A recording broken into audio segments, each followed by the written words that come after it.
오늘 뭐 오랜만에 좀 경매 공부 한번 해볼까 싶은데. 경매 재밌죠. 예. 요즘 뭐 경매 시장은 많이 안 좋습니다만. 네. 경매 물건이 넘쳐난다 그러더라고요. 그러니까요. 뭐 좀 지나면 아마 뭐 또 좋은 장이 서지 않을까 생각도 하고. 어쨌든 우리 공부 평소에 열심히 하고 있어야 되니까요. 준비된 상태로. 자, 우리가 그 부합, 뭐 종물 이런 분 들어보셨죠? 그렇죠. 부합물, 종물. 경매에서 이제 자주 거론되는 테마인데요. 그게 지금 요 사례를 이제 대법원 2000년 지금 요 소개시켜드리는 사례를 좀 이야기를 해볼까 하는데 뭐 경매 이론에서 자주 등장하는 그런 이론입니다. 여기 지금 그 주유소가 경매 나왔습니다. 주유소 하면 이제 생각해 보시면 땅하고 보통 건물, 그렇죠. 이런 정도잖아요. 그런데 요 사건은 지금 그 주유소의 유류 저장 탱크 땅 밑에, 그렇죠. 기름 넣는 거, 그렇죠. 기름 담아두는 통이죠.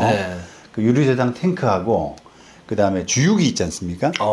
주유기들 이런 부분이 우리가 입찰할 때 감정을 하지 않습니까? 그렇죠. 그 감정 바탕으로 해서 그걸로 이제 최저 매각 가격으로 정하고 그 다음에 거기에 의해서 이제 유찰 이렇게 해서 그 가격을 정하게 되는데 그렇죠.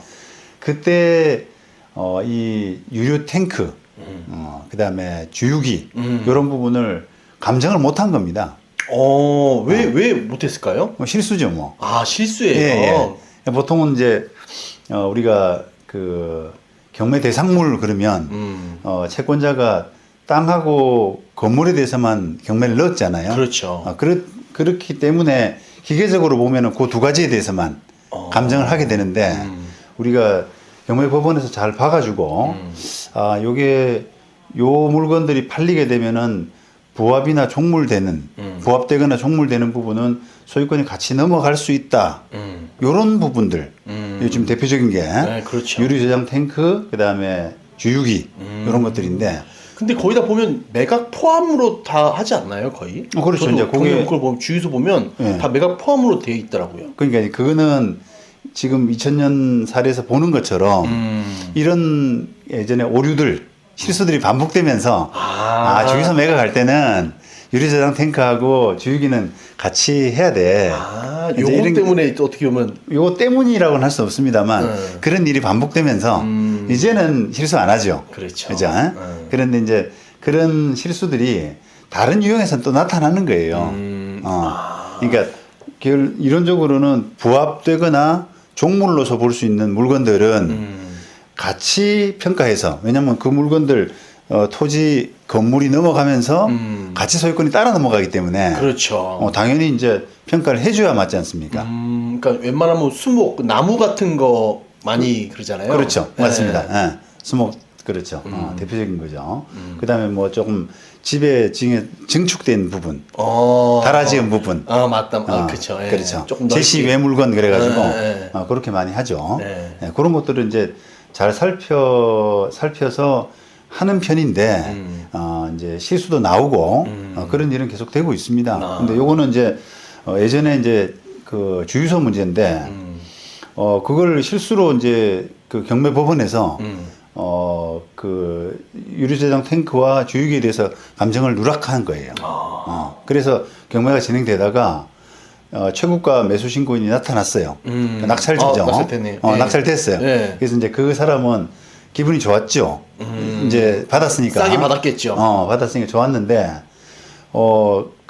아마 이제 항고를 했는데, 항고를 했는데 아마도 채무자가 항고했을 가능성이 높죠. 그러겠죠.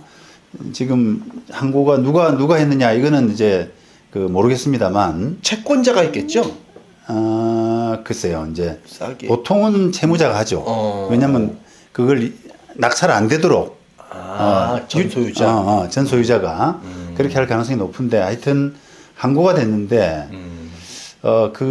죄송합니다. 이게 우리가 경매 부분에서 경매를 진행할 때 입찰해가지고 최고가 매수 신고를 결정하잖아요.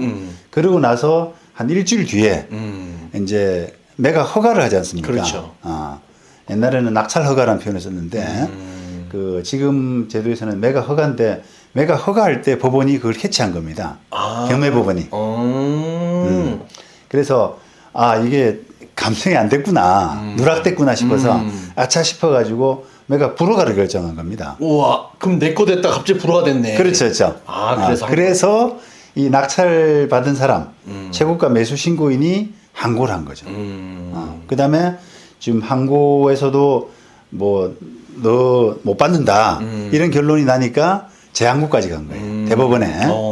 그래서 이 사건이 지금 낙찰자가 재항고인이 돼가지고 뭐라 주장한 부분을 법원이 판단한 이런 사건이거든요. 그래서 그 보시면 재항고인이 내세우는 재항고 이유는 이렇게 했잖아요. 근데 이제 요 부분만 읽으면 좀 복잡한데요. 제가 조금 그 사안을 그 정리하자면 네. 이 양반이 이제 낙찰을 받고 싶어서 싼 값에 받았나 보죠. 되게 싸게. 아니면 꼭 필요하거나 네. 그게.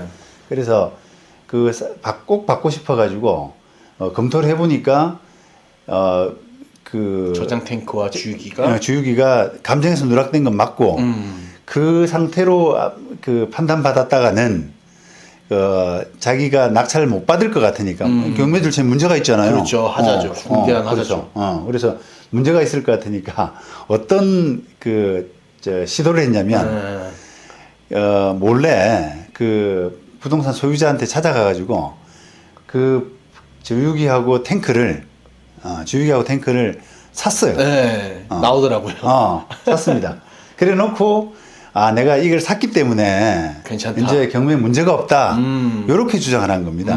근데 결론적으로는 대법원은 그래도 경매 절차는 문제가 있는 거야.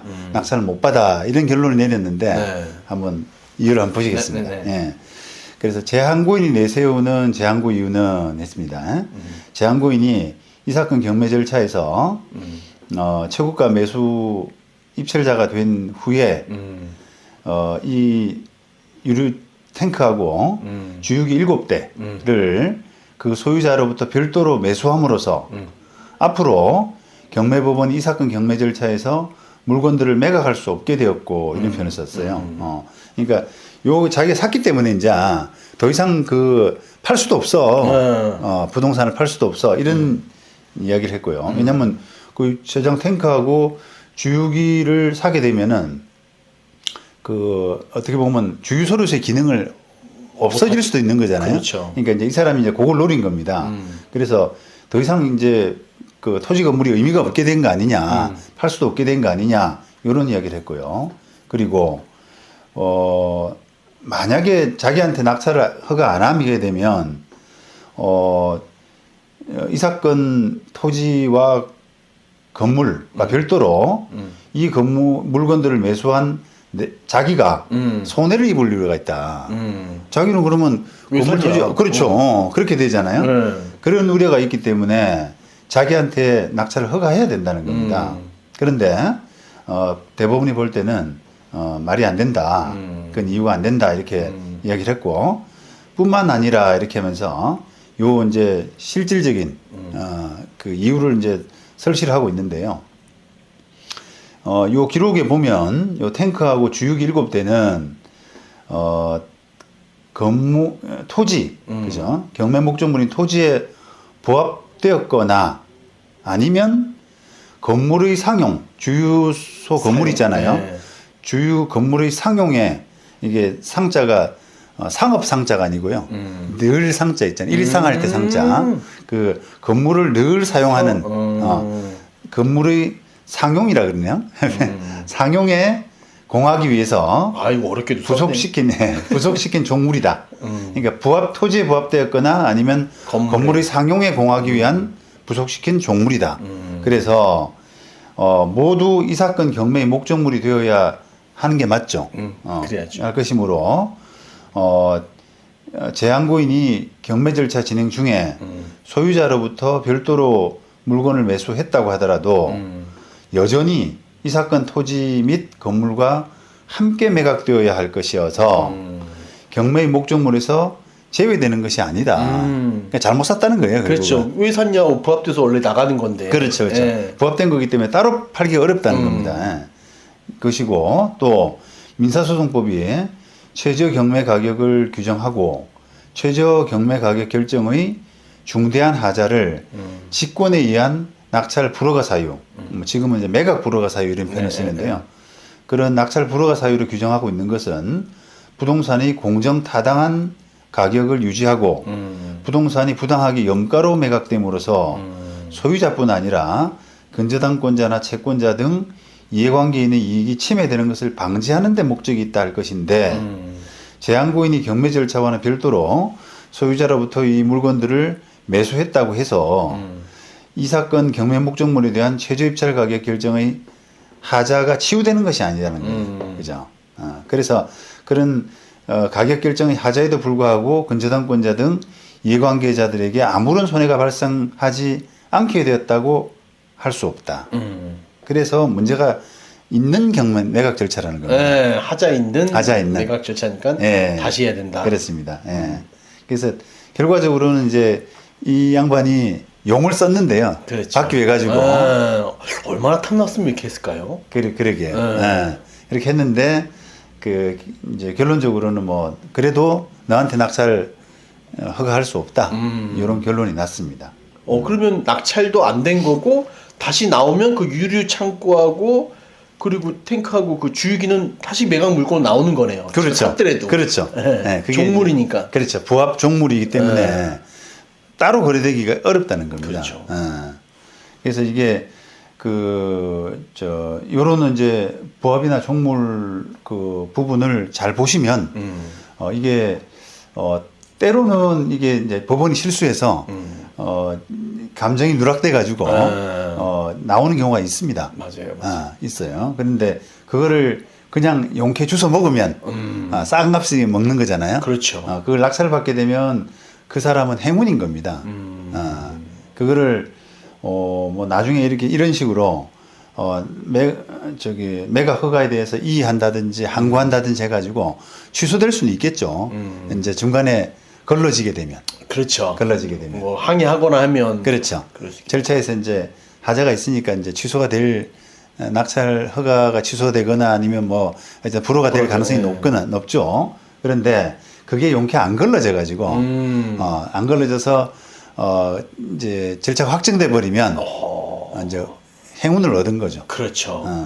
그리고 우리가 판례상으로는 또 그렇게 어떻게 보면 싸게 그죠? 어부지리로 덤으로 이렇게 얻은 사람한테 뭐 부당이득 반환 청구도 할 수 없다라고 하는 게 판례입니다. 그 결정이 딱 되면 허가가 나면 끝이다. 네, 그걸 법률적으로 이제 부당이득이라고 하면 법률상 권한 없이 이런 표현을 쓰거든요. 근데 이제 그 권한 없이라고 하는 그 부분에 해당되지 않는다고 보는 거예요. 어쨌든 경매로서 그 낙찰 받은 거는 정당하게 취득한 거다. 이렇게 이제 봐버려서 맞아요. 낙찰 받은 사람한테 부당이득도 안 되니까 결국은 이제 그 사람은 득을 보는 거죠. 네. 그러면 전 그런 거 본 것 같아요. 그 경매 뭐 예시에서 땅 임야를 샀는데 그 안에 나무가 엄청 이쁜 게 많은 거예요. 네. 소유자가 심어놓은 네. 키우는 소나무들. 그거 낙찰 받아서 그 나무 그 비싼 거 팔고 이런 것도 봤어요. 들었어요 사례를. 네. 근데 보통 그런 게 딱 지금 말씀하신 것처럼 눈에 띄는 거 있잖아요. 딱 그 감정 평가로 갔는데 그 수목 가치가 좀 되겠다 싶은 이런 것들은 대부분 압니다. 별도로 감정해야 된다. 이거는 그렇죠. 그건 그런 식으로 좀 누락되는 경우는 별로 없습니다. 그러니까 이제 토지에 뭐 식재돼 있는 감 나가는 수목들, 그다음에 이런 주유소의 탱크나 주유기 이런 것들은 이제 어떻게 보면 상식적인 감정 평가의 상식적인 그렇죠. 그런 부분이 돼 있죠.